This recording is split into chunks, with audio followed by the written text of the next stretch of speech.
तो चलिए आज हम लोग जानते हैं कि दमनक और करटक जब पिंगलक के राज दरबार में पहुंचे तो क्या हुआ था उनके साथ। दमनक को आता देखकर पिंगलक द्वारपाल से बोला, हमारे भूतपूर्व मंत्री का पुत्र दमनक आ रहा है, उसे हमारे पास बेरोक टोक आने दो। दमनक राजसभा में आकर पिंगलक को प्रणाम करके अपने निर्दिष्ट स्थान पर बैठ गया। पिंगलक अपना दाहिना हाथ ऊपर उठाकर दमनक से कुशल क्षेम पूछते हुए कहा, कहो दमनक, सब कुशल तो है?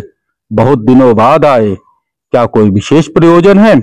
दमनक ने कहा, विशेष प्रयोजन की तो कोई बात ही नहीं, फिर भी सेवक को स्वामी के हित की बात करने के लिए स्वयं आना चाहिए। राजा के पास उद्यम, मध्यम, अधम सभी प्रकार के सेवक हैं। राजा के लिए सभी का प्रयोजन है। समय पर तिनके का भी सहारा लेना पड़ता है। स्वामी सेवक की तो बात ही क्या है। आपने बहुत दिनों बाद आने का उपालंब दिया है, उसका भी कारण है। जहाँ कांच की जगह मणि और मणि की स्थान पर कांच जड़ा जाए, वहाँ अच्छे सेवक नहीं ठहरते। जहाँ पारखी नहीं, वहां रत्नों का मूल्य नहीं लगता। स्वामी और सेवक परंपराश्रयी होते हैं, उन्हें एक दूसरे का सम्मान करना चाहिए।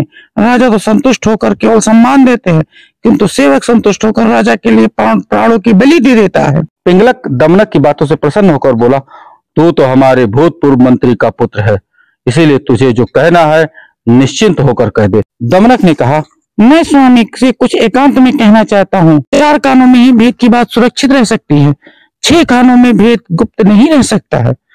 तब पिंगलक के इशारे से बाघ, रीछ, चीते आदि सब जानवरों को सभा से बाहर भेज दिया गया। सभा में एकांत होने के बाद दमनक ने शेर के कानों के पास जाकर प्रश्न किया। दमनक ने कहा, स्वामी, आप पानी पीने गए तब पानी पिए बिना क्यों लौटाए, इसका क्या कारण था? पिंगलक ने जरा सूखी हंसते हंसते उत्तर दिया, कुछ भी नहीं।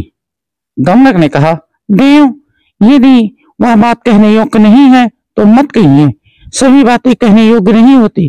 कुछ बातें अपनी स्त्री से भी छिपाने योग्य होती हैं, कुछ पुत्रों से भी छिपा ली जाती है। बहुत अनुरोध पर भी ये बातें नहीं कही जाती। पिंगलक ने सोचा, यह दमनक बुद्धिमान दिखता है, क्यों न इसे अपनी मन की बात कह दिया जाए। दमनक, दूर से जो हुंकार की आवाज आ रही है, उसे तुम सुनते हो? दमनक ने कहा, सुनता हूँ स्वामी, उससे क्या हुआ? पिंगलक ने कहा, दमनक, मैं इस वन से चले जाने की बात सोच रहा हूँ। दमनक ने कहा, किस लिए भगवान? पिंगलक ने कहा, इसलिए कि इस वन में कोई दूसरा बलशाली जानवर आ गया है और उसी का यह भयंकर घोर गर्जन है। अपनी आवाज की तरह वह स्वयं भी इतना ही भयंकर होगा, उसका पराक्रम भी इतना ही भयानक होगा। दमनक ने कहा, स्वामी, ऊंचे शब्द से मात्र भय करना युक्त नहीं है। ऊंचे शब्द तो अनेक प्रकार के होते हैं। पेरी, सुधृंग, पटह, शंख, राहल आदि अनेक वाद्य यंत्र हैं जिनकी आवाज बहुत ऊंची होती है। उनसे कौन डरता है? यह जंगल आपके पूर्वजों के समय का है, यही राज्य करते रहे हैं। उसे इस तरह से छोड़कर जाना ठीक नहीं। ढोल कितना भी जोर से बजता है, गोमायु के अंदर जाकर ही पता लगेगा कि वह अंदर से खाली था। पिंगलक ने कहा, गोमायु की कहानी कैसे है? दमनक ने कहा, ध्यान देकर सुनिए। तो ये गोमायु की कहानी क्या थी और दमनक ने किस प्रकार से गोमायु की कहानी पिंगलक को सुनाई? क्या ये कहानी सुनकर पिंगलक जो है दमनक को अपना राज्य मंत्री बना लेगा कि उसको सीख न देकर खाली क्रोधित कर देगी? ये तो भाई अगली कहानी में जानने को मिलेगा। और अगली कहानी को समय से पाना है, चैनल को सब्सक्राइब कर लीजिए, वीडियो को लाइक कर दीजिए और बेल नोटिफिकेशन ऑन कर दीजिए। मिलता हूं अपने अगले वीडियो में। Bye bye.